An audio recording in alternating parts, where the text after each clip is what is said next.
네, 여러분 안녕하세요. 대한민국 최고의 방송 스픽스 최고의 프로그램 역전의 영세대 시간이 들어왔습니다. 반갑습니다. 안녕하세요. 네, 오늘도 최고의 패널들과 함께 오늘 방송 한번 해보겠습니다. 우선 최윤호 전 의원님 안녕하십니까? 안녕하세요. 네, 오랜만입니다. 진짜 오랜만에 뵙습니다. 네, 그리고 젊은 피 강수영 변호사 어서 오십시오. 안녕하십니까? 네, 젊은 피 맞나요, 근데? 조금 살았습니다. 아니 젊게 보이는데 젊은 피 맞아요. 저 젊은 피 맞아요? 보이는 게 중요한 거지. 감사합니다. 우리 노 변호사님도 젊은 피. 그렇습니다. 뭐 저는 아니지만 어쨌든 젊은 피로 그냥 인정해버리고요. 네, 어떻게 지내셨어요, 우리? 저는 뭐 서울 부산 왔다 갔다 하면서 열심히 살았습니다. 근데 제가 못 봤는데 열심히 사시는 거야? 본인이 못 봤다고 모든 세상이 그렇게 돌아간다 생각하지 마세요. 바로 그겁니다. 예. 제가 안 봐도 세상은 돌아가고 맞습니다. 열심히 사시는 분들은 열심히 사시더라고요. 우리 강 변호사님은 어떻게 지내셨어요? 네, 뭐 방송 활동 또 재판 뭐 열심히 하면서 투잡을 열심히 해오고 있는데 이슈가 끊이지 않으니까 따라가는 게 매일매일 굉장히 고도의 집중력을 필요로 하네요. 노력도 필요로 하고. 네, 맞습니다.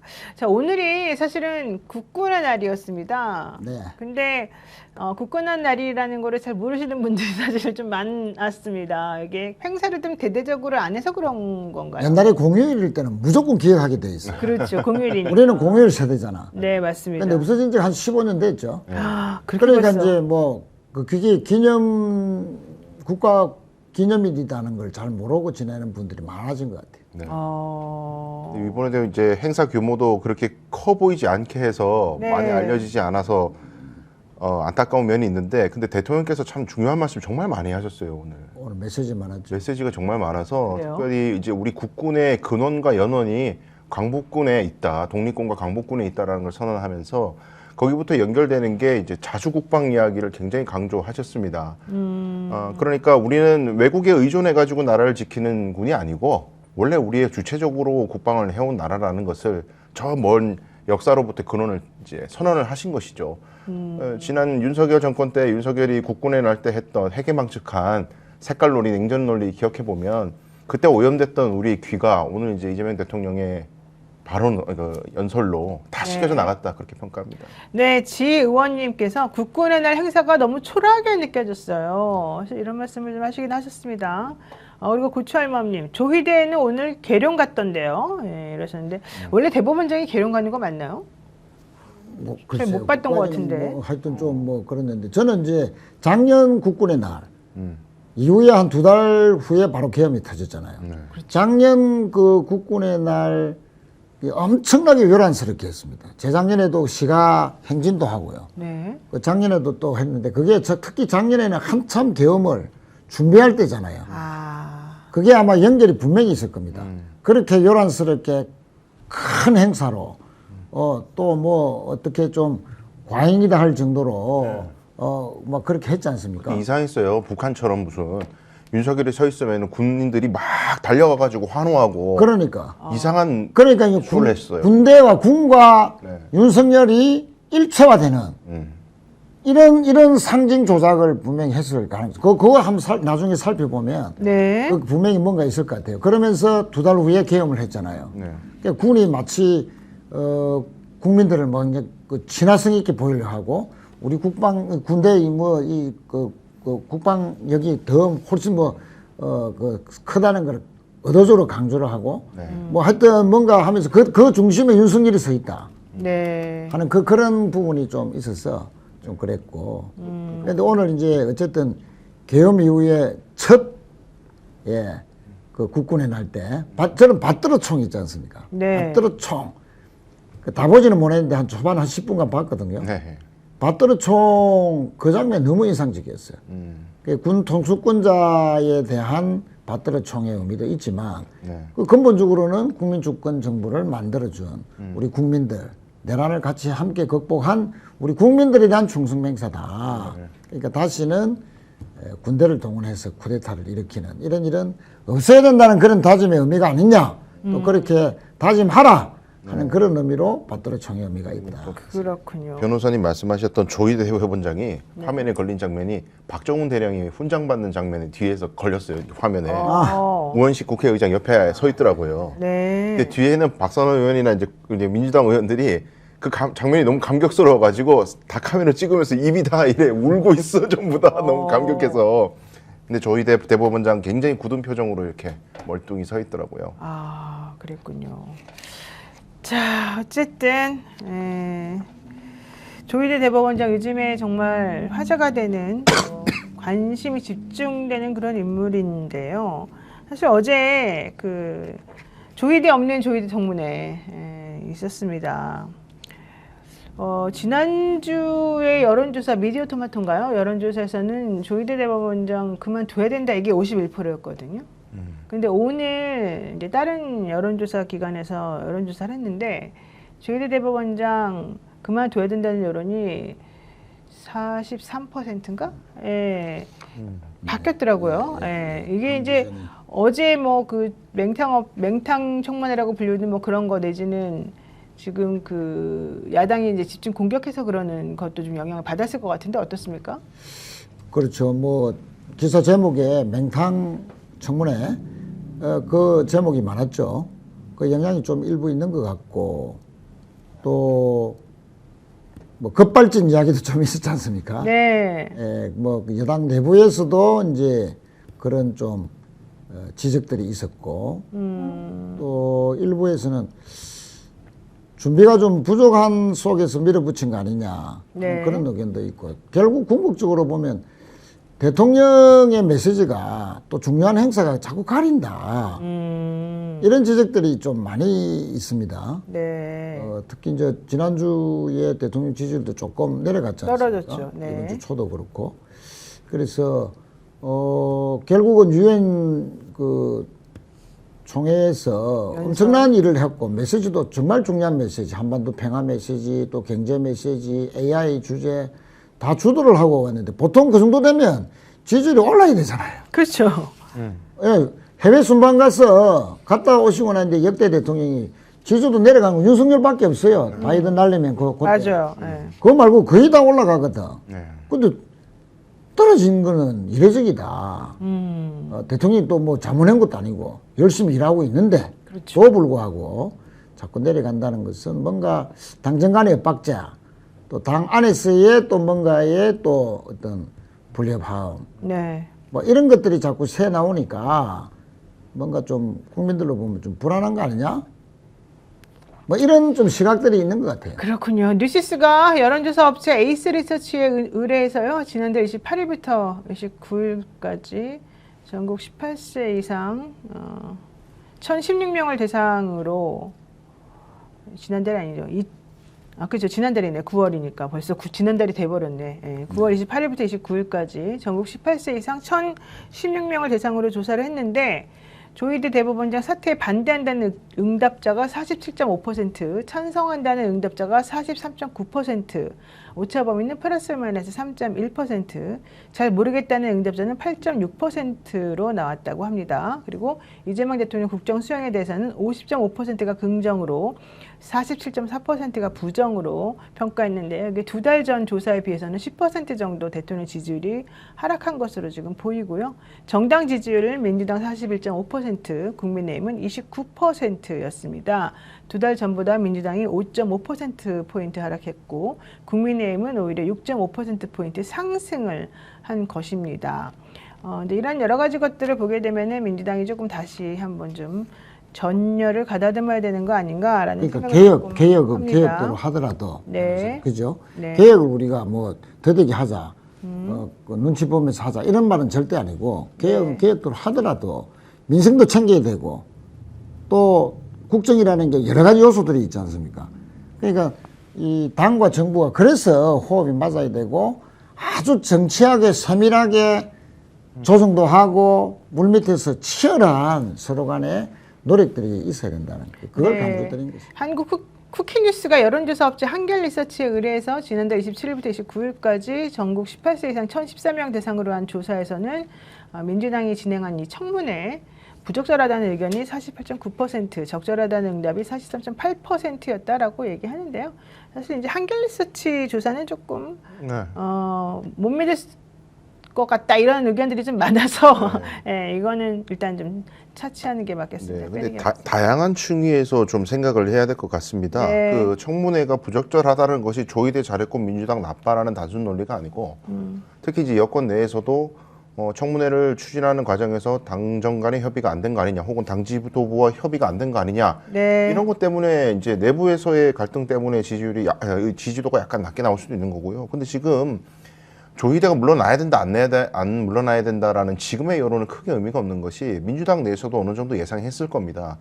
지금 의혹 제기를 하면서 모든 이슈가 4명이 만났대, 안 만났대, 그게 진짜래, 아니래, 제보자가 있대, 아니면 가짜래, 네. 이걸로 집중돼 있어요. 근데 민주당에서 확실하게 단언을 지금 못하는 상황이니까 할 수 없는 타이밍이고요. 네. 그러다 보니 국민들 보기에는 크게 질러놨는데 뭐 보니까 근거가 별로 없어 보이네. 지금 그냥 그거 하나인 거예요. 그런데 이 상황은 국감이 진행되거나 국정조사가 계속 진행이 돼가지고 대법원에서의 태도와 해명이 석연치 않은 것이 계속 나올 겁니다, 앞으로. 그러면 순식간에 역전될 수 있는 여론이기 때문에 지금부터가 중요하다, 그렇게 평가해야겠죠. 알겠습니다. 자, 그래서 어쨌든 그 서영교 의원이 지금 법사위에서 이 조희대 대법원장의 차량 운행일지를 조금 달라 이렇게 얘기를 했는데 운행일지가 없다라는 답변을 받았다는 겁니다. 한번 보시겠습니다.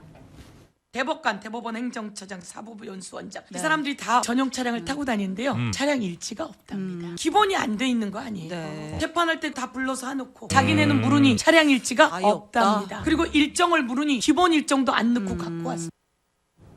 저게 무슨 얘기입니까? 그러니까 대법관, 대법원 행정처장, 사법연수원장 모두 다 전용 차량을 타고 다니는데 다 차량 일지가 지금 없다. 네. 관용차를 타고 다니는데 차량 운행 일지가 없다. 이거는 조금 이해가 안 가는데 네. 게다가 서영교 의원이 일정을 물으니까 기본 일정도 안 넣고 가지고 다닌다. 뭐 이런 얘기를 했다는 겁니다. 네.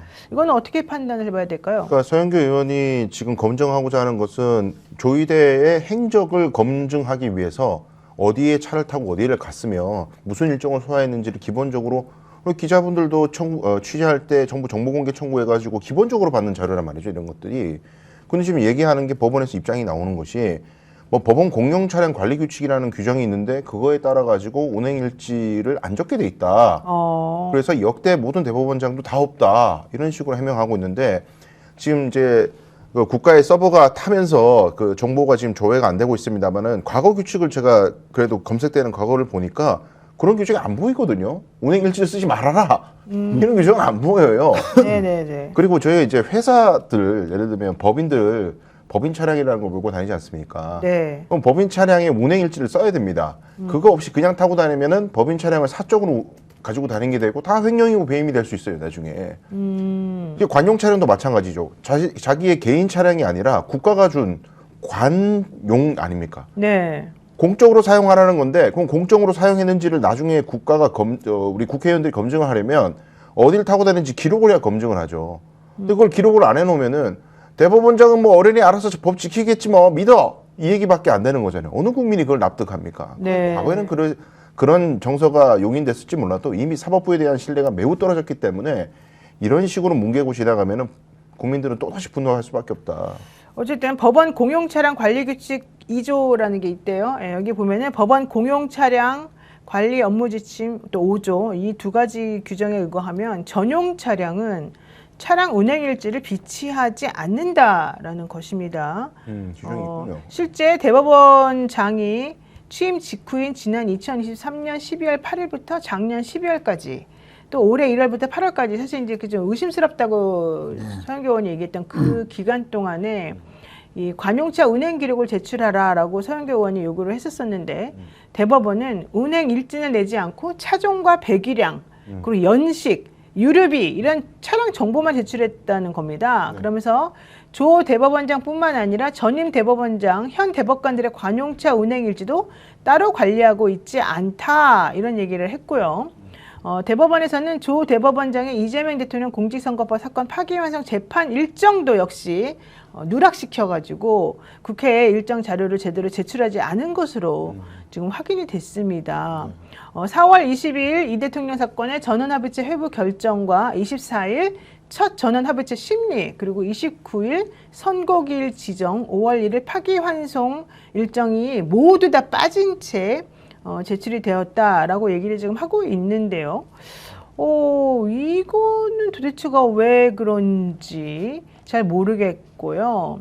이 같은 기간에 조 대법원장의 업무 추진비 사용 내역에 보면 4월 23일 날 대법원 구내식당에서 전원합의 간담회라는 명목으로 42만 원이 지출된 것으로 나와 있습니다만은 일정에는 또 이 전원합의체 간담회라는 일정도 사실은 또 누락된 채로 나오고 그래서 실제 왜 이렇게 허술하게 자료가 제대로 제출되지 않은 것인지 좀 확인을 해봐야 되지 않겠냐 이런 생각이 좀 듭니다. 그렇습니다. 지금 3부 요인, 3부 요인 이러지 않습니까? 네. 대통령, 국회의장, 대법원장. 3부 요인 중에 요인. 대통령은 뭐 다 아시다시피 다 기록에 남는 것이고, 국회의장도 제가 알기로는 관용차는 거의 일지들이 다 정리되고 있는 걸로 알고 있습니다. 네. 그 만약에 저 해명대로라면 대법원장은 어디 가든지 간에 관용차로 어디 가더라도 기록이 없다. 또 기록하지 말라는 뭐 지침이 있는 것처럼 이렇게 해명을 했는데 도대체 이해가 도저히 안 갑니다. 그런 규정이 있는지, 만약 있다면 뭐 무슨 의도에서 했는지 도저히 이해가 안 가고, 특히 3부 요인이면 대법원장이면 아니 저렇게 일지도 안 적고 뭐 어디로 갔는지도 모르고 그걸 위해라도 당하면 뭐 어떻게 합니까? 또 3부 요인이면 대법원장이 어디서 갔는지 최소한 정도는 동선 정도는 기록이 남아 있어야 또 점검도 되는 것이고 그러는데 거의 뭐 성역처럼 어디로 갔는지도 당신들은 몰라야 돼 이런 건 뜻인지, 도대체가 감시받지 않는 저런 사각지대가 있다 우리 사회에서. 네. 있다는 게 좀 충격입니다. 네. 더 이제 좀 전에 지금 MBC 단독에 하나 충격적인 소식이 지금 들려오는데 네. 지기위원회 접대 의혹에 대해서 대법원의 감사 결과 사실관계를 우리가 파악한 대로라면 징계 사유가 되기 어렵고 공수처 수사를 기다려보자 이런 식으로 얘기했잖아요. 그래서 기본이 지기위원이 술 마신 건 맞는데 그럼 무슨 목적으로 뭐 때문에 술 마셨냐, 그 근원이 되는 걸 파악하려면 통신 기록이든 뭐 핸드폰이든 뭐 압수수색을 해야 될 거 아니에요. 공수처가 압수수색 영장을 청구를 했는데 법원이 기각했다고 합니다. 그러니까 강제 수사를 못하게 법원이 지금 막고 있습니다. 사유는 아직 알려져 있지 않고요. 네. 지금 이러면은 법원이요, 국민들에게 신뢰를 어떻게 회복하겠습니까?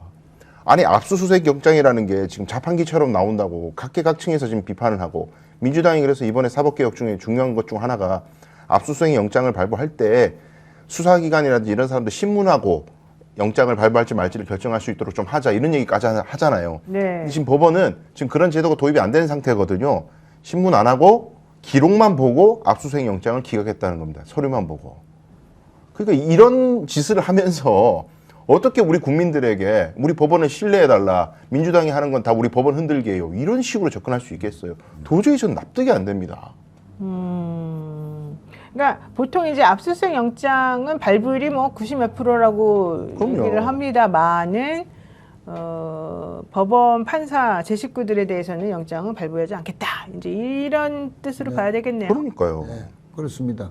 또 이제 또 사법부 지적을 해야 될 게 12명의 대법관 정원이 필요한데, 네. 그 정원이 되면 12명이 되면 1조 4천억 원이 더 든다 했습니까? 네. 뭐 청사도 새로 지어야 되고 아니 우리가 어디 호화청사를 바라는 게 아니잖아요. 사법부 개혁이라는 거는 내용적으로 바꾸자는 거지. 하드웨어는 그대로 둬도 됩니다. 왜 99평짜리 방을 써야 됩니까? 절반 쪼개면 되죠. 또 모자라면 더 쪼개면 되지. 네. 네네.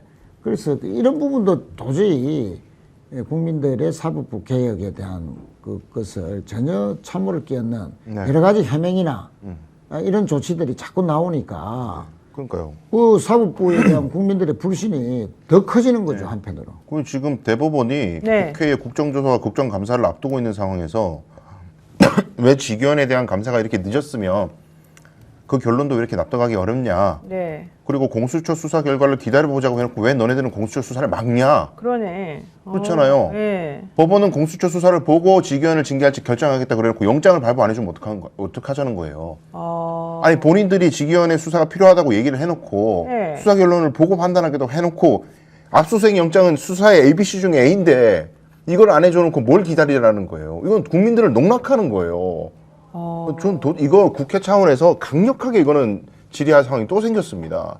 뭐 때문에 도대체 기각하는지, 뭐 네. 공수처가 잘못해서 그러는 건지, 네. 뭐 당연히 공수처는 뭐 다시 청구하겠다는 입장이겠습니다만은 네. 공수처도 밝혀야 돼요.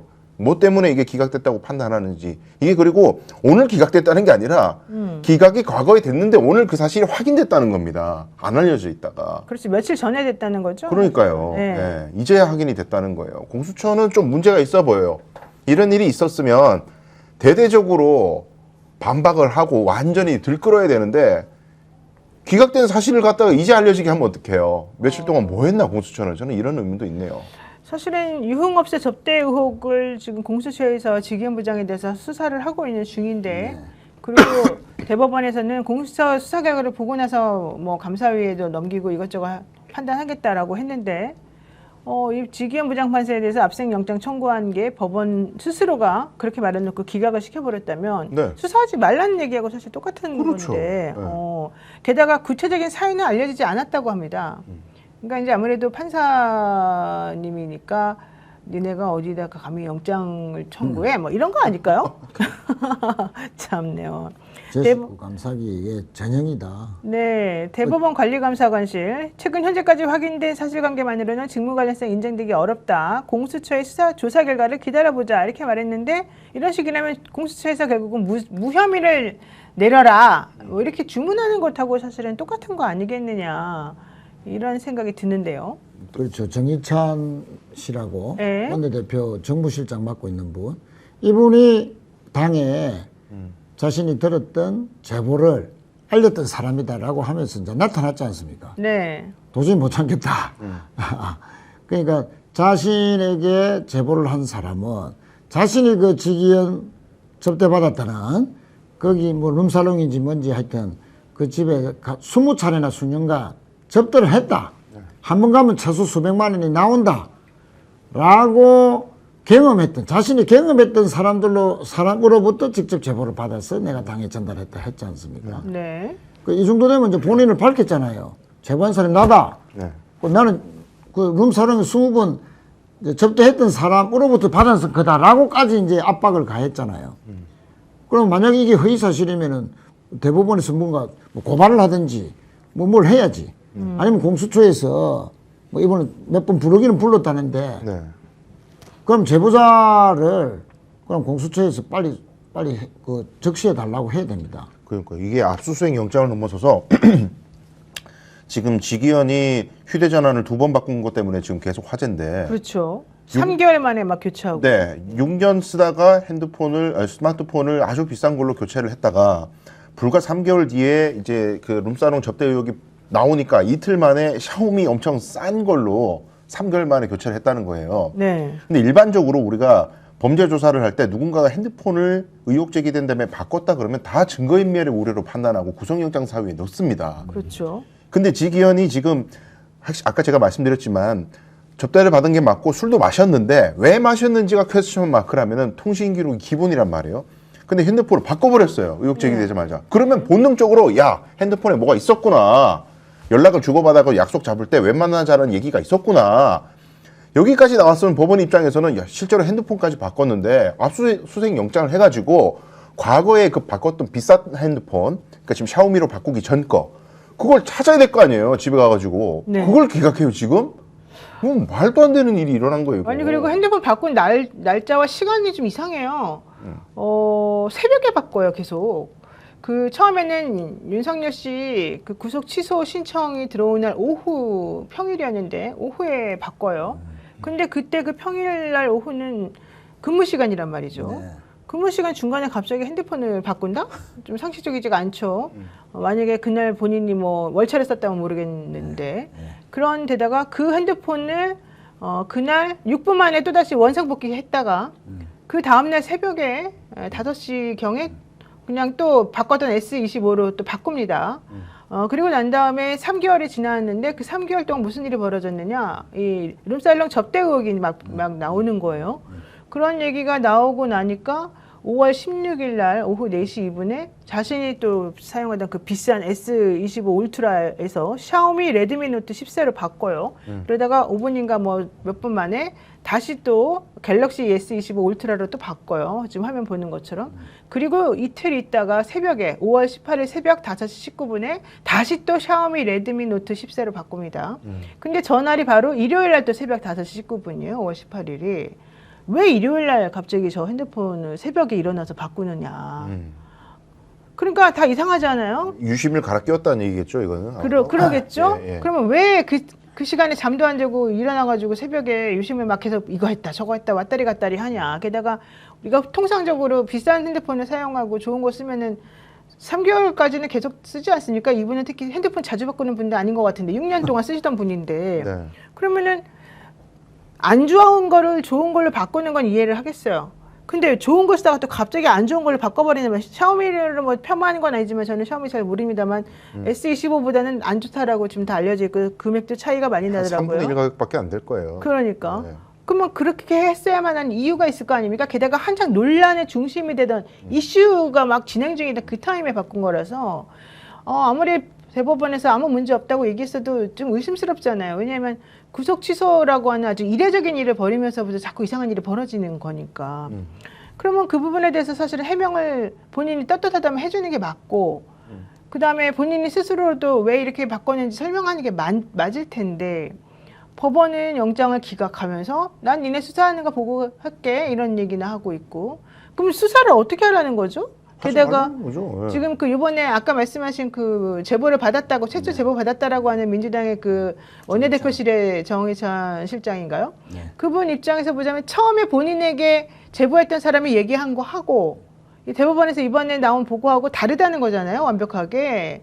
그 사람은 뭐 1년에 한 번 정도씩밖에 안 만나고 그날 15만 원, 5천 원어치를 조희대 부장이 밥을 자기에게 사주고 그냥 가버렸다는 얘기고 이 처음에 제보받았을 때 그 내용은 그게 아니라 뭐 수십 차례 접대를 몇백만 원어치씩 맨날 받았다 룸사롱에서 뭐 이런 얘기인 것이고 그러면은 명확하게 해명이 안 되는데 지기현 부장이 재판하는 진행하는 방식을 보면 너무 이상하고 그러면 우리는 도대체 뭘 봐야 된다는 건지 그러니까요. 이해가 안 가는데 내란 전담 재판부를 만들지야 말자라는 논란에서 네 지금 이런 일이 벌어지기 때문에 더 무게가 실릴 수밖에 없는 거거든요. 그러니까요. 그러니까 법원은 이 내란 전담 재판부만큼은 막아야 된다는 자존심 싸움을 굉장히 많이 하고 싶어 한다고 해요. 네. 우리를 못 믿어서 재판부를 국회가 강제로 바꾼다?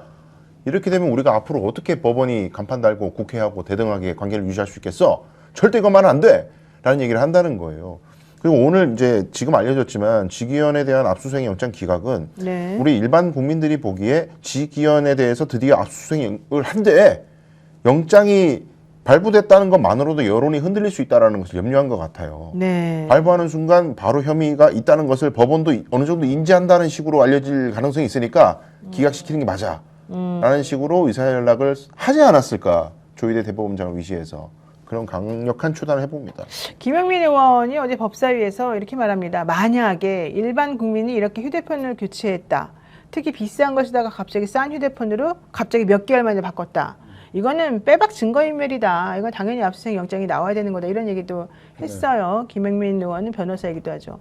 자, 서영교 의원도 여기에 대해서 한마디 했습니다. 한번 들어볼까요? 지기현 판사는 윤석열이 구속 취소를 한 청구 당일 2월 4일 휴대폰을 교체합니다. 룸살롱 접대 의혹이 5월 14일 있어요. 이틀날 5월 16일 휴대폰 교체합니다.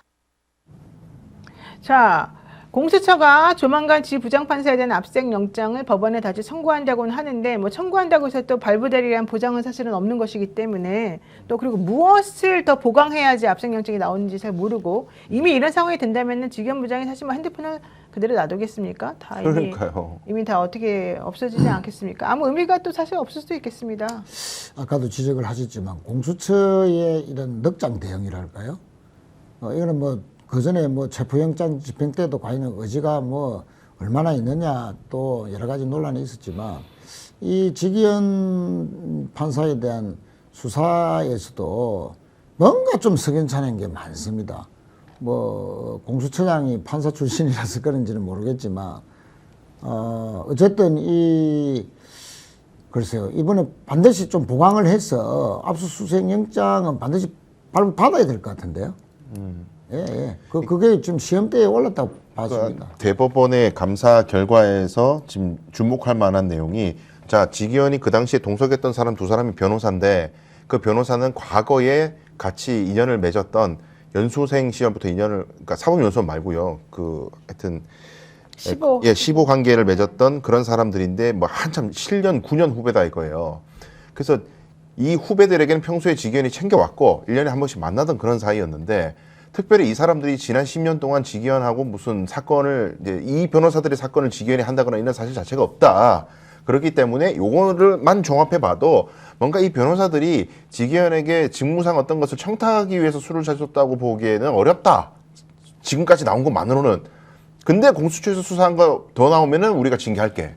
이 얘기였잖아요. 네. 근데 저희 변호사들이 예를 들어 아무리 이제 대안의 강호가 떨어져도 뭐 사건을 하고 있는데 내가 직접 지금 담당자의 우리 재판부 내 사건의 재판부 담당 재판부인 판사님께 전화해가지고 술 한잔 하실래요? 미치지 않고서야 없어요. 있을 수가 없는 일 아닙니까?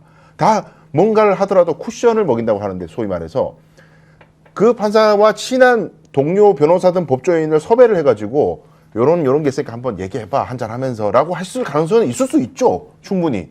그러니까 직접적으로 이 변호사들이 지기현 부장과 뭐 사건과의 직무 관련성이 직접적으로 없다고 해서 이거는 직무 관련성 없네 됐네. 그러면서 이번에 그 영장 기각한 취지도 혹시 압수수색 영장 기각한 취지도 아니 그 사람들 아무 그 사건 관련성도 없는 그냥 옛날 동료라는데 범죄 혐의 하나도 없는데 무슨 압수수색 영장이야 라고 기각했을 것 같아요. 제가 보기에는. 근데 아까 말씀하신 휴대전화를 기필코 그때 의혹이 제기됐을 때 교체했다는 것만으로도 뭔가 의심사는 것은 분명히 있다. 그러면 네. 갤럭시 울트라를 찾아야 된다. 그 전에 없애기 전 핸드폰을 거기를 까보고 아니면은 그냥 불기소하면 되는 거고요. 네. 근데 그걸 못 가게 한다는 거는 법원 입장에서는 심각한 논리 모순이죠. 어쨌든 지기현 부장을 둘러싼 여러 가지 불신의 벽이 계속해서 높아지고 두꺼워진다라는 느낌이 지금 들고 있는데요. 그래서 그랬는지 이번에 지기현 부장 윤석열 씨는 재판에 안 나오고 있지만 이 윤석열의 내란 우두머리 혐의 사건 재판 과정 일부를 공개하기로 했습니다. 내일 오전 10시 15분부터 진행되는 윤석열 전 대통령의 재판 언론사 촬영 및 중계를 잠깐 일부 허용하겠다 이렇게 말했습니다. 특검의 재판 중계 신청이 있었기 때문인데요. 지 부장은 여기에 대해서 뭐라고 말하고 있느냐. 내란 특검법 11조에 따라서 재판 개시부터 증인신문 개시 전까지 중계를 허가했다. 특검 및 변호인 측의 의견을 듣고 재판 중계의 허가 범위를 정했다. 이렇게 말했고요. 다만 재판 과정은 생방송으로 송출되지는 않고 법원의 개인정보 비식별 조치를 거쳐서 재판이 종료된 이후에 공개하기로 했다. 그리고 왜 중계 범위에서 증인신문 과정을 제외했는지에 대해서는 내일 재판하면서 이유를 설명하겠다라고 얘기를 하고 있습니다. 지난 26일 윤석열 씨 특수공무집행 방해재판에 대해서는 형사 35부 백대현 부장이 중계를 했었던 전례가 있고요. 내란 우두머리 사건에서는 윤석열 전 대통령이 12번이나 나오지 않고 있는데 강제 구인도 하지 않고 그냥 걸석 재판으로 진행이 되고 있었었지요. 그런 상황에서 윤석열 씨 특수공무집행 방해 재판에는 나가고 보석에는 나가면서도 또 그 다음에 있었던 지기현 재판부에는 또 재판에 나가지 않고 아프다 이런 주장을 해왔었습니다. 아마 내일 윤석열 씨 또 안 나올 것으로 지금 보입니다만은 네. 지기현 부장은 왜 계속 이런 걸석 재판을 허용해주고 있는지도 사실은 조금 이해가 안 가는 상황입니다. 그래서 사람들이 계속해서 내란 재판은 도대체 이대로 해도 된다는 것이냐 이런 얘기가 있는데요. 지금으로서는 사실 방법이 없나 봅니다. 내란 전담 재판부 만들어서 직위원을 강제적으로 교체하는 거 외에는 방법이 없죠. 그래요. 네, 아. 사실 뭐 법원이 재판부 배당에 대한 권한을 일차적으로 가지고 있는데 네. 입법을 통해 가지고 그 배당을 강제적으로 변경하지 않는 이상, 국회에 의한 법 통과로 하지 않는 이상, 뭐 국민들이 아무리 목소리 높이고 우리가 방송에서 아무리 떠들어도 조희대가 안 하면 끝인 거죠. 그러니까 지금은 그러니까 너무 늦었어요. 빨리빨리 했었어야 돼. 내란 전담 재판부를. 이게 물론 검찰 개혁하고 동시에 진행하면서 전선이 너무 넓어진다는 거에 대한 정무적인 고려가 있었을 거라고 저는 생각합니다. 두 개를 투트랙으로 하다 보면은 어찌 보면 대한민국에서 가장 강력한 기득권 집단이 두 집단인데 이 집단을 동시에 전선을 넓혀가지고 또 하다 보면은 힘들다. 그러니까 하나에 먼저 좀 집중하자라는 정무적 고려가 있었을 수도 있는데 결국에는 봐요. 투트랙으로 지금 할 수밖에 없는 상황이 돼요. 검찰개혁과 사법개혁을 동시에 할 수밖에 없는 상황이 됩니다. 네. 아무리 그걸 뭐 피하려고 해도 회피하려고 해도 안 돼요. 연결돼 있기 때문에. 네. 그러니까 진작에 했었어야 되는데 만시지탄이고 어쨌든 뭐 민주당은 지금이라도 내란 전담 재판부 빨리 밀어붙여야죠. 지금 이렇게 된 마당에 그래도 법원을 한번 믿어보자는 이야기를 정상적인 국민이 하면 납득하겠습니까? 그러니까요. 자, 그런데 이렇게 휴대전화들 수상하게 교체하고 유심을 계속 넣었다 뺐다 하고 있는 이 상황에 대해서 물어봤답니다. 직위원 부장에게. 아니 도대체 왜 그 타임에 하필이면 윤석열 씨가 그 구속을 좀 면해달라고 신청한 그 시점에 유심을 넣었다 뺐다 했느냐. 또 왜 그 새벽에 본인에 대한 그 룸살롱 접대 의혹이 불거진 그 시점에 또 넣었다 뺐다 했느냐. 도대체 왜 그러냐 물어봤대요. 답이 뭐라고 나올 것 같아요? 뭐라고 했을 것 같아요? 샤오미 걸 한번 써보고 싶어서 나 올리 어댑터라서 하는 게 아닌데 두 분이나 했으니까. 그러니까요. 요랬다 저랬다. 자, 뭐라 그랬을 것 같아요? 도저히 상상이 안 되는데. 그러니까요. 저는 사실 이 핸드폰 지금 유심 어디다 넣는지도 잘 모르는데 이게 S25 아닌가? 예. 하여튼 잘 모릅니다 저는. 근데 지판사에 대해서 물어보니까 잘 모르겠는데 기억이 안 나는데 그게 기억이 안 난다. 뭐야? 살펴봐야 되겠는데요. 이랬답니다. 어디를 살펴보지? 기억이 안 난다고. 뇌를 살펴보나? 네. 예. 자, MBC에서 보도한 내용이에요. 수상한 휴대전화 교체 시점에 대해서 질문을 했더니 직위원 판사는 잘 기억이 나지 않아 사실관계를 우선 파악해 보겠다 이런 답변을 했답니다. 이게 무슨 말입니까? 잘 기억이 나지 않아? 남의 일이야 지금. 남의 일처럼 강 변호사 핸드폰을 교체한 것처럼 난 모르겠는데 물어볼게 이거랑 똑같은 거 아닙니까 아니 지금? 뭐 자기가 안 했나? 체이탈이네. 아니 이게 진짜 MBC 기사가 이렇게 나왔어요. MBC 기사가 야 이게 그 누가 기자가 물은 거예요? 그렇겠죠. 이혜리 기자라는 사람이 좀 심각한데. 오늘 새벽 오늘, 1시 7분에 이 기사를 썼는데요. 여기에 대해서 이렇게 마지막 답이 이겁니다. 지판사 이렇게 저렇게 기존 기기를 바꿨다가 뭐 어쩌고저쩌고 막 휴대폰을 바꿨다 이렇게 해놓고 맨 마지막에 수상한 휴대전화 교체 시점에 대해서 지판사는 따옴표 잘 기억나지 않아 사실관계를 우선 파악해 보겠다. 따옴표 이렇게만 밝혔습니다. MBC 뉴스 이혜리입니다. 아니, 몇 개월 전에 여러 번 그 유심을 넣었다 뺐다 교체하고 했는데 그걸 아직 기억 못 한다면 저거는 이제 정상적인 재판을 할 수 있는 그러니까요. 상태가 아니다라는 것밖에 들립니까? 정상적인 재판을 못한다고요? 교체 이유가 되겠네 이제. 아니 지난 아니 재판 몇 개월 과정을- 전에 여러 번 했는데 네. 그걸 지금 기억 못 하면은 정상적인 상태가 아니잖아요. 지금까지 재판 경과를 요거만 해도 진행하거나? 그냥 네. 재판부 교체 사유가 되겠네. 그러니까요. 몇 달 전 것도 기억 못하면서 재판 과정을 다 기억을 어떻게 하냐고. 그러니까요.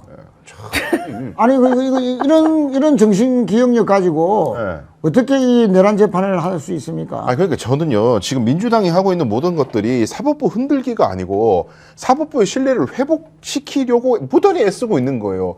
법원을 모욕하는 게 아니고 아니 이런 식으로 예를 들면 축구 경기에서 자꾸 누가 오심을 내. 그러면 그 심판 때문에 경기가 자꾸 이상하게 돼요. 그럼 그 심판을 빨리 끄집어내서 징계를 해야 되는데 그 징계한다고 해서 대한민국 모든 축구 심판들 다 흔든다 이게 아니잖아요. 그 심판을 징계를 해야 다른 심판들, 정상적인 심판들의 권위가 산다고요. 그래서 정상적인 경기가 운영이 되는 거 아니에요. 대한민국 판사들이 지금 직연 이 사람 하나 때문에 전부 다 맨날 판사들은 수식감시로 접대받는 사람이고 다 우리나라 법은 없고 말이야. 전부 인맥으로 재판하고 이런 오해를 받게 만들고 있잖아요. 그럼 본인은 실제 자기가 그런 행동을 뭐 접대를 안 받았다 치더라도 국민들이 그런 의혹을 제기하고 있다면 지금 내란 재판은 대한민국 법원이 창설 이래 하고 있는 수백만 건의 사건 중에 가장 중요한 사건이에요. 네. 이 사건을 판단을 어떻게 하는지는 국민들에게 후과가 엄청나단 말이에요. 어떤 결론을 내리든 사회적 갈등의 여지가 있어요. 네. 그렇다면은 거의 중성적인 이름을 잘 모르는 그러나 공정한 그런 사람들이 존재감 없는 누군가가 그냥 법과 양심에 따라서만 판단해야 되는 거지 자꾸 이렇게 구설수 오른 사람이 판단을 내리면 무슨 결론을 내든 공격이 생길 수밖에 없고 갈등이 생겨요. 그러면 법원은 더 신뢰를 잃게 된단 말입니다. 그럼 법원을 위해서 하는 얘기예요. 직위원이 교체가 돼야만이 법원이 살 길이 열린단 말이에요. 근데 왜 이렇게 무지몽매하게 끝까지 무슨 윤석열 닮아가지고 절대 잘못을 인정하지 마. 사과해서는 안 돼. 우린 잘못한 거 없어. 이래가지고 무슨 끝을 간다는 건지. 황정아 더불어민주당 의원이 이렇게 말하고 있습니다. 사법부가 제19 감싸기를 하는 동안에 핵심 의혹들의 스모킹건은 점점 사라지고 있습니다. MBC 뉴스 이혜리 기자는 수상한 휴대전화 교체 시점에 대해서 재판사는 잘 기억나지 않아 사실관계를 우선 파악해 보겠습니다. 라고 밝혔다. 이렇게 말하고 있습니다. 야, 이혜리 기자한테 전화하고 싶네. 이게 정말로 그 부장판사님이 대답한 거 맞냐? 너는 왜 거기에 대해서 그 후속 질문하지 않았냐? 너는 그 대답에 너는 이게 이해가 가냐, 납득이 가냐 물어보고 싶네 진짜. 원래 한 몇 년간에 이런 정도 엽기적인 대답은 처음 들었어요. 와. 제 재판이 이제 진짜 바꿔야 될. 와, 그럼 이거 사실관계 파악 어떻게 하는 거예요? 자기가 거울 몰라요. 보면서 얘기하나? 거울 몰라요. 보면서 기현아 너 핸드폰 바꿨니? 이런 거 자기한테 물어봐야 돼? 거울아 너 왜 바꿨니? 기억이 안 나는데요. 우선 사실관계를 파악해 보겠습니다. 자, 제 질문은 그겁니다. 사실관계를 어떻게 파악하시겠습니까? 본인이 한 행위인데. 그러니까요. 본인이 한 행위에 대해 사실관계를 어떻게 파악하시겠습니까? 핸드폰 언제 바꾸셨습니까? 아니 한 10년 전에 바꾼 거 물어보면은 나도 기억이 안 나니까 통신사에 물어봐야 되겠는데 이렇게 되잖아요. 세 달 전에 바꾼 거를 자기가 모르겠다 그러면 어떡해. 야, 빵그님이 너무 재밌는 대답하셨어요. 빵그님이라고 우리 댓글 다시는 분이 잠이 안 와서라고 하지 차라리. 잠이 안 와서. 잠이 안 와서 새벽에 했으니까. 새벽에 바꿨으니까. 자다가 일어나서 유심을 받고 잠이 안 온다. 그거는 더 이상한 거지. 아니 잠이 안 와서 그냥 밤에 잠을 못 잔 거죠. 자다 일어난 게 아니라. 그 유심 바꿀 때 그 고도의 손 컨트롤이 필요하단 말이에요. 아니 그러니까 어떻게 유심이 어딨냐고 대체 이 핸드폰 유심이 어딨냐고 좀 알려줘봐요. 유심이 새벽 어떻게 바꾸는 5시에 거예요? 그 유심의 홀에 정확하게 그 철심을 콕 찔러가지고 뺀다는 게 미치겠다, 진짜. 이 손 컨트롤 쉽지 않아 잠결에. 아니, 그리고 이거 유심 빼려면 이거 뭐 이렇게 빼는 그 도구가 있지 않습니까? 네, 그걸 이렇게 있어요. 그걸 이렇게 턱콕 찍어서 빼야 되지 않습니까? 그 구멍 쬐네요 여기에. 그리고 이 나이 때 분들이 이게 노안이 있기 때문에 어렵습니다. 구멍도 잘 안 보여요. 어렵습니다. 저는 못합니다. 예. 자, 사실관계 파악해 보신다고 하니까 한번 파악을 해주시면 정말 좋을 것 같습니다. 스스로 최면을 한번 걸어가지고 최면을 해서 과거의 기억 한번 떠올려 보면 좋겠네요. 예. 네. 아, 참네요. 우리 또 PD님이 깨알 정보를 알려주네요. 이건 무슨 의미일까요? 여러분 잘 보세요. 갤럭시 S25 사전 예약이 1월 24일부터 2월 3일까지였다고 합니다. 근데 하필이면 2월 4일 날 구속 취소 신청이 들어갔고 그날 오후 3시 23분에 핸드폰을 S25로 바꿨다는 겁니다. 사전 예약이 무슨 말입니까? 그러면 2월 4일 날 나오자마자 미리 사전 예약했다가 이거를 딱 빼가지고 했다는 겁니까? 뭡니까 도대체가? 그러겠죠. 그러니까 6년 만에 핸드폰 교체할 때 사전 예약을 해야 2월 4일에 그렇죠. 핸드폰을 받을 수 있습니다. 그러니까 그 얘기잖아. 출시되자마자 제일 얼리 어답터로 샀다는 거예요. 오래 기다려가지고 나오자마자 샀다는 거예요. 저 모델이. 아니 근데 그러려면은 원래 핸드폰 기존 쓰던 거를 바꾸려면 핸드폰 교체하려면 거의 가게 가야 되는 거 아닙니까? 대리점에 가서? 뭐 그래도 되고 그냥 요새는 또 쿠팡이나 이런 데서 또 사전 예약해가지고 배송받아서 하는 경우도 있기 때문에요. 아 본인이 그냥 막 배송받아서 할 수 있습니까? 네, 그래서 유심 빼가지고 꽂아가지고 이제 개통하는. 그런 식으로 근무 시간에? 뭐 근무 시간이 2월 4일 날은 네. 평일이었습니다. 그러니까 뭐 자기 사무실에서 또 바늘로 찔러가지고 유심 했겠죠. 점심 시간도 아니었고요. 3시 23분은 근무 시간입니다. 그렇네. 저 160만 원인가 150만 원인가 하는 거금을 주고 6년 만에 산 핸드폰을 갖다가 공들여서 꽂은 그 유심을 새벽 5시 일어나가지고 샤오미에다가 옮겨 꽂고 어쨌든 우리 PD 멋집니다. 갤럭시 S25 사전 예약이 1월 24일부터 2월 3일까지였습니다. 미리 예약을 해놨어야지만 2월 4일날 바꿀 수 있습니다. 대단해, 대단해. 참요. 오늘 더 황당무계한 소식도 또 들었습니다. 윤석열 기미상궁설 아십니까? 윤석열 서울구치소에 있을 때 7명이 보좌했고 업무일지도 쓰지 않았다 교도관 이런 얘기 나왔는데 이제는 기미상궁까지 나왔습니다. 이거 도대체 무슨 일이 벌어지고 있는 건지 정말 제가 알 수가 없는데요. 이런 와중에 김계리 씨 윤석열 불쌍하다. 윤석열 출정 있는 날에는 컵라면과 건빵으로 식사한다. 너무너무 안타깝다 이랬답니다. 한번 들어보겠습니다. 구속적부 심사를 위한 출정 때 예를 들면 7시경에 출정 준비를 마치기 위해서는 6시에 기상을 해서 제대로 된 아침 식사를 하지도 못한 채 점심시간에는 컵라면과 건빵으로 점심 식사를 하였습니다. 아니 그러면 대한민국에 수많은 재판을 받고 있는 지금 수감된 피고인들은 다 건빵 먹고 컵라면 먹겠습니다. 아닙니다. 이거 제가 정확히 말씀드릴 수 있는데요. 법정 나가면은요. 재판이 뭐 24시간 합니까? 아니잖아요. 그럼요. 변호사님도 아시다시피 12시부터 낮 2시까지는 밥 먹어야 됩니다. 그때는 재판 안 하거든요. 그리고 물론 이제 구속 적부심이라 그러니까 12시, 2시 그 사이는 당연히 안 했겠고 저거는 아마 밤 늦게까지 했을 가능성을 말하겠죠. 그럴 때는 구치소에서 미리 국하고 밥하고 다 준비를 따로 해가지고 그렇죠. 들고 나갑니다. 그럼요. 그래서 도시락 싸듯이 이렇게 싸가지고 줍니다. 그 사람이 재판 받고 나오면 먹을 수 있도록. 컵라면과 건빵을 먹었다는 거는 본인이 선택한 거 아니겠습니까? 맛없어서 먹은 걸걸요? 게다가 4억 6천만 원이나 영치금을 받은 사람입니다. 뭐 제가 돈이 없어가지고 컵라면과 건빵을 먹었겠습니까? 자기가 구속되는 게 싫으니까 구속적부심하러 나가는 발을 선택적으로 자기가 한 날인데 도대체 뭐가 불쌍하다는 겁니까? 게다가 그전에는 재판하러 나와가지고 도시락 12,000원짜리 주변에서 사다가 먹었다는 거 아니에요.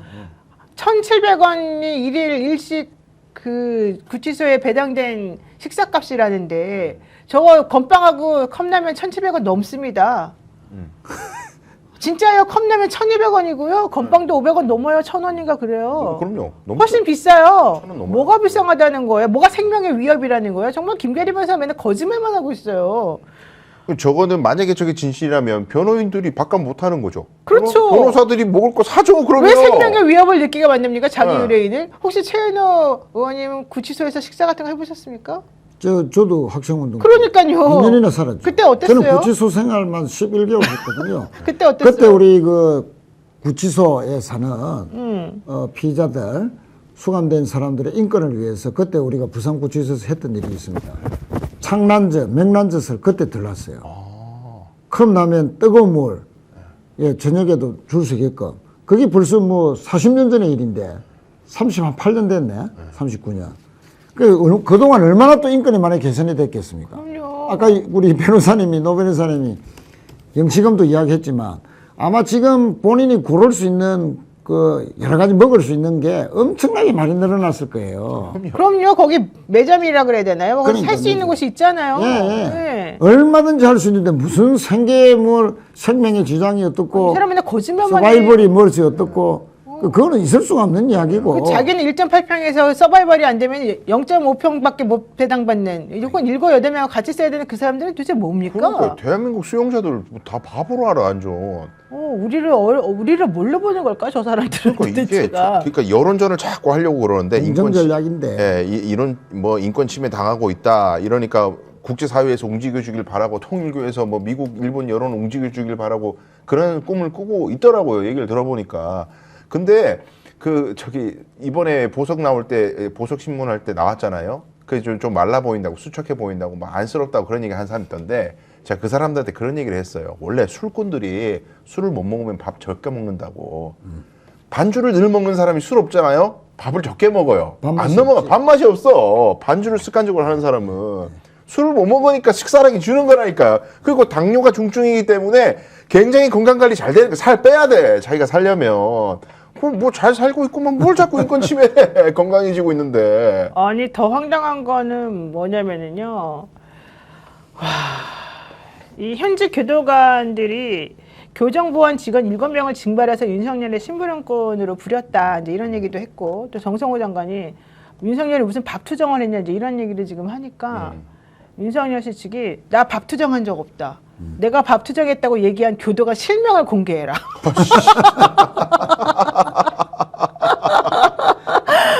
윤 전 대통령의 변호인단 유정아 변호사는 결코 밥 투정 따위의 주장을 한 적이 없다.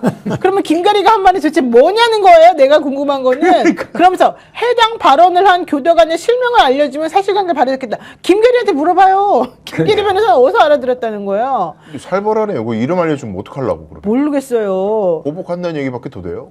아니 정말 너무 황당무계합니다. 와 진짜 오늘 너무 재밌는 일이 많이 벌어지고 있는데 이걸 재밌다고 해야 됩니까?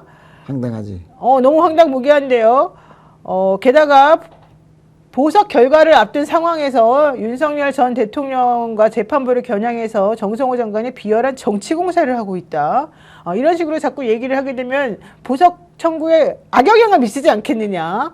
이렇게 말하면서 윤 전 대통령 점심 식사가 컵라면과 건빵이었다는 사실은 부인하지 못하는 궤변이다. 뭔 말을 지금 하는 거야, 김계리 변호사. 이런 얘기를 지금 하고 있습니다.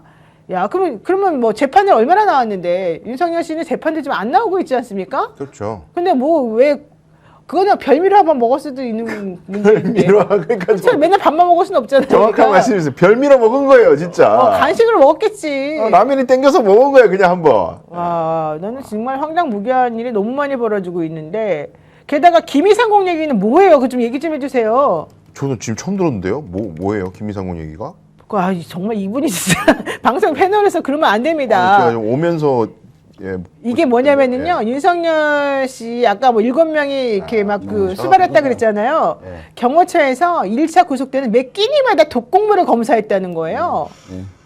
대통령 경호처가 윤석열 전 대통령이 현직 대통령 시절 서울구치소에 구속이 되니까 매 끼니마다 독극물 검사를 진행했던 것으로 파악이 됐습니다.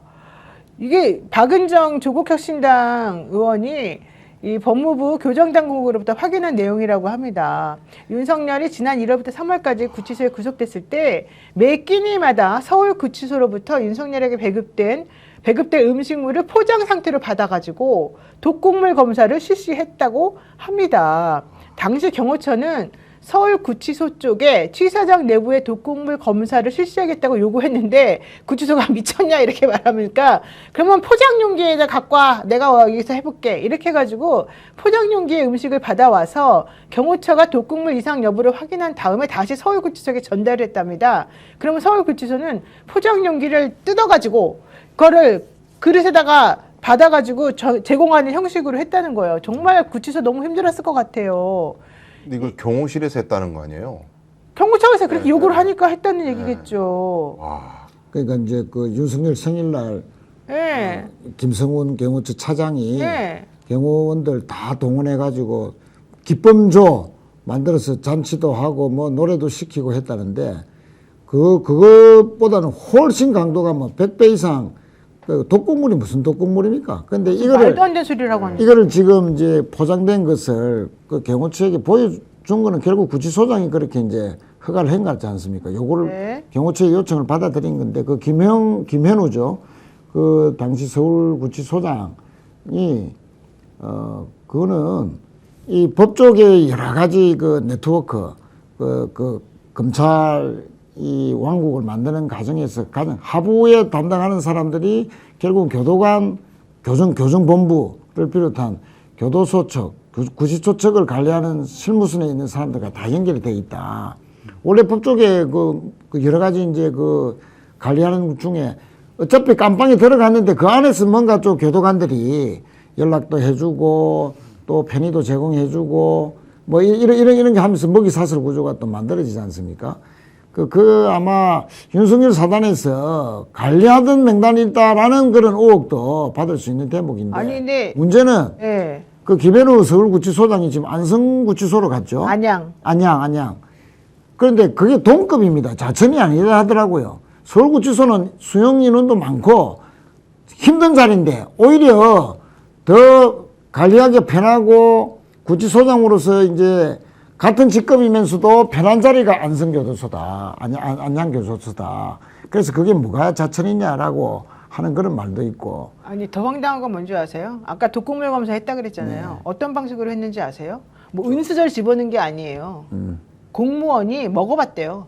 그러니까 이게 안 죽으니까 이제 공무원이 먹어봤대요. 그럼 공무원이 만약에 독극물 있으면 공무원은 그 공무원을 먹다가 죽어도 된다는 겁니까? 그러니까 이게 지금 보니까 이게 지금 말이 되는 겁니까? 경호처가 구치소 쪽에 우리가 취사장을 검사하겠다. 했더니 그거 싫어 미쳤냐? 아까 말씀하신 네. 싫어 하니까 그러면 다 음식 포장해가지고 우리한테 갖고 와. 네. 그래서 경호처가 그 포장된 음식을 갖고 와서 먹어보고 그 다음에 포장을 다시 덮고 네. 그 상태에서 다시 구치소 식구에 준 다음에 야 너 음식 나갈 때 우리가 랩한 거 말고 다른 거 또 나가는지 추가된 거 없는지 다시 확인해서 올 때 또 보고해.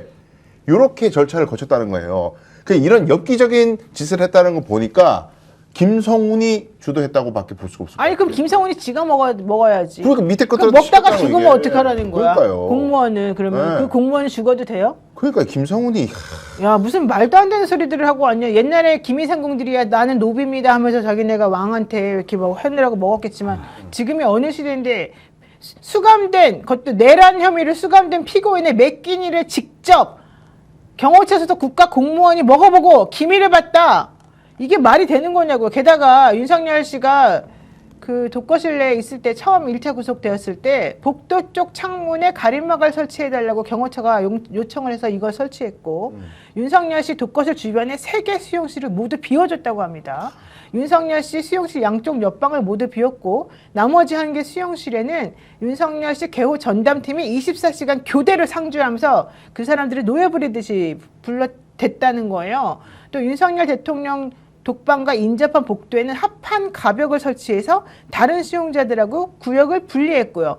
실제 과밀 상태여서 서울구치소는 152%의 그 수용자가 들어있어요. 100%가 들어있어도 지금 빡빡해서 보통 80% 정도 들어있어야지 좀 쾌적하거든요. 근데 152% 과밀 상태인데 자기 옆에를 다 비워놨다는 거예요. 그리고 경호처 사람들 저쪽에 이제 방 따로 내주고 합판으로 가림막까지 설치하고 자기가 출입하는 문을 또 따로 만들어서 설치하고 이랬다는 겁니다. 뭡니까 도대체가 이 사람은? 그러니까 이미요 저 시점은 자기들이 경호처가 막 열심히 그 구속영장 집행을 막으려고 막 무기를 뭐 쓰니 많이 잃었던 이유 아니에요. 전국민적인 지탄을 받은 이유 아니에요. 야. 그 말씀하신 대로 경호처 공무원들한테 총기나 이런 걸 하면 아니 공무원들끼리 우발적으로 총이 발사되면 엄청난 일이 벌어지는데 그런 것도 감수해 가면서까지 사지로 부하들을 몰아놓고 이제는 독극물 검사까지 시킨다. 이런 사람을 갖다가 처벌 안 하면 대한민국 정의가 살겠습니까? 아니 그리고 그 아까 말씀드린 대로 교도관 7명을 24시간 돌봐야 되니까 교도관 7명을 3교대로 그러니까요. 나눠가지고 윤석열 수발을 들게 만들고 업무 일지는 하나도 안 쓰고 52일 동안에 그리고 그 구속이 된 52일, 53일 동안에 변호사 접견을 140번. 게다가 밤 9시부터 새벽 5시까지 접견을 허용하기도 1박 하고. 2일. 완전히 미쳤어요, 이 사람들. 그 구치소장이 그 뭐라 그럴까요? 수용된 사람에 대한 계획서를 쓸 때 네. 그런 식으로 예외적으로 일과 시간 외에도 접견할 수 있도록 계획서를 써줬다는 거 아니에요. 그래놓고 그 수용관리 계획서는 또 삭제해버렸대요. 그러니까 나중에 자기가 걸릴까봐. 나가고 나니까 없어져 버렸다는 거예요. 나중에 그게. 걸릴까봐 삭제한 거 아니겠습니까? 그거 전형적으로 김현우가 했다라는 게 인증이 되는 거 아니에요. 그러니까 김현우가 나가자마자 지워졌다는 건. 이런 짓을 해놓고 제가 그런 거 자꾸 생각나는 게 옛날에 윤석열이 이제 시대를 관통하는 얘기를 한 적이 있는데 사람을 충성시키는 방법 중에 가장 좋은 방법이 조금 모자란 사람을 높은 자리에 앉추면 100% 충성한다고 얘기를 한 적이 있어요. 그게 그냥 모자란 게 아니고요. 네. 그 윤석열 씨 음성으로 제가 직접 들어봤는데 네. 그 문제가 많은 사람, 하자가 있는 사람. 네. 그래갖고 그게 발목을 잡을 수 있는 그런 사람. 그럼 그 사람은 올려놓기만 하면은 무조건 충성한다. 네. 그 얘기를 윤석열 씨 스스로가 자기 입으로 얘기했어요. 그러니까 그게 자기의 인사 철학을 얘기해 주는 거야. 김현우 딱 그런 사람이고요. 심우정 딱 그런 사람이고요. 지금 문제 내고 있는 사람들이 유능해서 높은 자리에 간 게 아니라 충성할 만한 사람을 골라가지고 문제 있는 사람들을 올렸기 때문에 이런 일이 생겼다고 볼 수밖에 없는 거죠. 약점이 있어야지 자기가 안 잘리려고 충성할 거 아닙니까? 그러니까 우리 최인호 의원님 같은 사람은 출세를 못하는 거예요. 약점이 없어가지고. 그렇잖아요. 모자라지도 않고 약점도 약점을 잡혀야 없으니까 돼요. 약점을 만들어놔야 되는데 안 만들어 놓으니까 참네요. 아유 정말 뭐라고 할 말이 없습니다. 여러분들 너무 충격 아닙니까? 근데 이제 조금 다른 이야기긴 한데 최근 법무부에서도 뭐 인사가 여러 개 있었지 않습니까? 근데 이제 교정직은 보통 검사들로는 충원이 안 됐었잖아요. 근데 이번에는 교정직에 있는 교정본부장이나 주요 간부들도 다 검사들로 채워졌다 하는 그런 소리가 많이 나오고 있어요. 아 그래요. 예, 그것도 과연 이게 과연 맞나 하고 갸우뚱갸우뚱거리는 그런 법조인들이 많습니다. 아유 정말 뭐 신나는 뉴스는 없고 매일 이렇게 엽기적이고 말도 안 되는 그리고 어거지 쓰고 떼쓰고 자기 말도 안 되는 스스로 무슨 말하는지도 모르는 그런 사람들의 말을 옮기고 얘기하고 있다 보니 너무 정말 뭐라고 말해야 말도 못할 상황이 됐는데 여러분 우리는 이런 상황에서 제정신 가지고 어떻게 살아야 될지 한번 좀 저에게 방법을 알려주시면 좋겠고요. 아, 김성룡 씨 왜 이래요? 나는 다시 윤석열 지지하고 싶어요. 이러는데 왜 다시 지지하고 싶어요? 예? 정말 이런 걸 봐주니까 이재명 대통령 지지율이 떨어지는 거다 그러면서 나쁜 사람을 다시 지지하고 싶다 그러시면 안 됩니다. 예? 예, 정말 그런 거 하지 마시고요. 여러분 자동차 보험이나 드십시오. 자동차 보험, 운전자 보험 최저가 최적의 상품으로 안내해드리겠습니다. 스픽스가 추천하는 자동차 보험과 운전자 보험인데요. 자동차 보험도 비교가 필요한 거 알고 계시죠? 지금 가입한 회사가 제일 저렴한지 제일 나에게 최적인지 자동차 보험도 점검이 필요합니다. 요즘 자동차 보험이랑 같이 운전자 보험들 많이 가입하고 계시는데 나는 뭐 가입했으니까 문제없다? 아닙니다. 갈수록 강화되고 매번 바뀌는 제도와 법을 따라가기 위해서는 제대로 된 보험이 필수입니다. 여러분의 운전자 보험 제대로 준비되어 있는지 확인하십시오. 이미 가입해 있는 분도 점검하는 차원에서 저희들한테 전화를 주십시오. 31개 손해보험사의 자동차 보험과 운전자 보험을 비교 분석해서 안내해 드립니다. 더 착한 자동차 비교 견적 스픽스 운전자 플랜 자신있게 준비했습니다. 1644-1226 1644-1226 지금 바로 연락주세요. 그리고요 정말 여러분들이 좋아하는 김대중 대통령 우리 또 뮤지컬이 지금 한창 성황리에 공연되고 있습니다. 뮤지컬 김대중 나의 대통령 2025년 8월 29일부터 10월 26일까지 부천 시민회관 대공연장에서 지금 공연되고 있습니다. 스픽스 공동구매 특별 할인 링크 지금 여러분들 댓글창 보시면 딱 나와 있어요. 이 링크 따라서 딱 더보기 눌러보시면은요. 인증번호 입력하는欄이 있습니다. 2025 입력하시면 되고요. 그러면 할인된 가격에 구매할 수 있습니다. 할인 적용 기간은 전 기간 전 회차이고요. 할인율은 VIP석 11만 원을 6만 원으로, R석 8만 8천 원을 5만 원으로, S석 6만 6천 원을 4만 원으로 여러분들께 보여드립니다. 예매를 하시기 위해서는 아까 말씀드린 링크 접속하시고 인증번호 2025 입력하시고 날짜 선택하시고 좌석을 선택하시고 결제하시면 되겠습니다. 티켓 수령은 공연 당일 공연장 매표소에서 예매자 성함과 전화번호를 확인한 후에 티켓 수령할 수 있습니다. 여러분들 잊지 마시고 이 추석에 시간 많으니까 한번 공연 바로 보러 가시면 좋을 것 같고요. 또 저희들이 하나 알려드리겠습니다. 10월 13일 월요일부터 역절의 용사들 생방송 시간이 저녁 6시로 변경됩니다. 지금은 8시에 시작하고 있는데요. 우리 6시로 변경돼서 또 달라진 여러 많은 패널들과 함께 새로운 구성으로 여러분들 찾아뵐 거니까 추석 연휴 잘 지내시고 10월 13일 월요일부터 역절의 용사들 새벽방송으로 저녁 6시부터 만나보실 수 있도록 여러분들께서 신경 써주시기 바랍니다. 많은 관심 부탁드리겠습니다. 오늘 역전의 용사들 너무 황당무계한 소식을 많이 전해드리다 보니 제가 목이 아픕니다. 그래도 즐거운 추석이 되시죠. 아 그렇군요. 네. 추석 정말 즐겁게 잘 지내시기 바라고 한번 인사 한번 하시죠. 네, 예, 우리 애청자 여러분 추석 잘 쓰시고 추석이 끝나는 좋은 소식으로 찾아뵙도록 하겠습니다. 네, 우리 변호사님도. 네, 소식은 어둡지만 그래도 이재명 대통령께서 정말 다방면으로 애쓰고 계시니까 이재명 대통령이 열심히 일하시는 소식들도 많이 보시면서 심신을 달래시길 바라겠습니다. 네, 청천포님 역전의 용사 스픽스 화이팅입니다 하셨는데요. 우리 방송 보시는 모든 분들 정말 충만하고 행복한 한가위 누리시기 바라고요. 저희는 10월 13일 월요일부터 달라진 모습으로 또 여러분들 찾아뵐 겁니다. 어쨌든 역전의 용사들 생방송 잘 봐주시기 바라고요.